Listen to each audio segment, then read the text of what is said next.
देखिए, फेबल भी English literature के पार्ट्स में से ही हैं, ये लिटरेरी पार्ट्स में आता है। आज इस वीडियो में, छोटी सी वीडियो में हम लोग फेबल के बारे में जानेंगे। इस वीडियो में हम लोग फेबल का हिंदी और इंग्लिश में अर्थ और मतलब जानेंगे। इसको डेफिनेशन के साथ में अच्छी तरह से फेबल को समझने की कोशिश करेंगे। साथ ही साथ फेबल्स के राइटर्स और fables as a written work example के तौर पे सरसरी निगाह डालेंगे। उसके बाद इसके जो मेन एलिमेंट्स हैं फेबल्स के उसके बारे में भी जानेंगे। तो चलिए वीडियो को स्टार्ट करते हैं। Welcome to English educator desk, आपका इंग्लिश एजुकेटर डेस्क पे स्वागत है। देखिए, फेबल को हम हिंदी में बोलते हैं कल्पित कहानी, फर्जी किस्सा या कहानी, नीति कथा। और इंग्लिश में इसके अल्टरनेटिव वर्ड्स हैं पैराबल, मिथ, फैंटेसी, फिक्शन या मोरल स्टोरी। जब हम इसको और भी थोड़ा डिटेल में जाएंगे तो हम इस तरह से पाएंगे कि फेबल जो है आपका लिटरेचर में एक शॉर्ट फिक्शनल स्टोरी होती है जिसमें के मोरल किस्से कहानियाँ होती हैं, बच्चों को सिखाया जाता है और ट्रेन किया जाता है।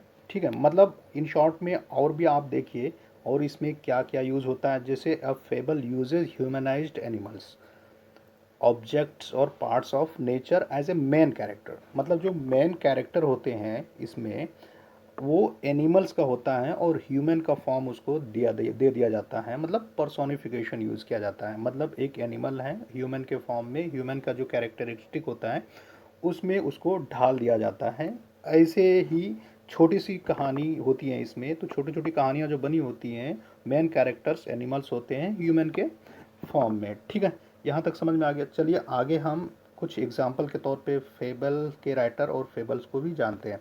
देखिए, कुछ फेमस एग्जाम्पल्स हैं फेबल्स के, जैसे कि एनिमल फॉर्म। तो एनिमल फॉर्म जो है इसमें एनिमल को जो है ह्यूमन का कैरेक्टर दे करके इसको बनाया गया है एज ए मोरल स्टोरी, जिसको कि 1945 में लिखा गया था और पब्लिश किया गया था, लिखा गया था, और जॉर्ज ऑरवेल के द्वारा ये कहानी लिखी गई थी।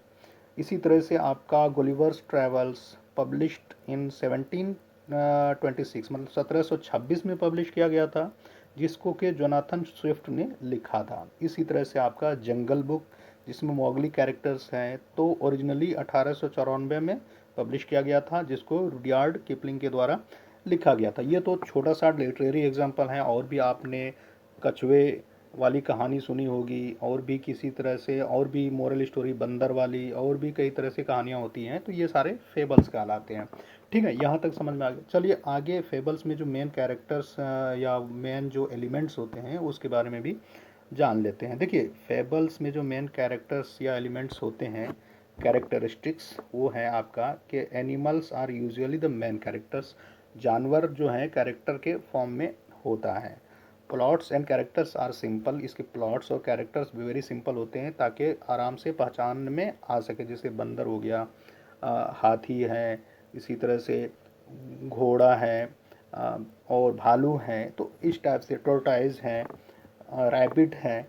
तो ये सारे जो हैं कैरेक्टर्स होते हैं ह्यूमन के फॉर्म में। और पर्सोनिफिकेशन होता है, मतलब कि जो ह्यूमन ट्रेट्स डाल दिया जाता है किसी नॉन ह्यूमन थिंग्स में, उसको हम पर्सोनिफिकेशन बोलते हैं। तो इसमें पर्सोनिफिकेशन भी होता है। सेटिंग जो होता है इसका कॉमन और नॉन स्पेसिफिक होता है। बहुत ही सिंपल आम होता है, कोई जंगल हो गया, कहीं ऐसी जगह पर हो गया जो कि आपको पता नहीं चलेगा कि ये कौन सी जगह है।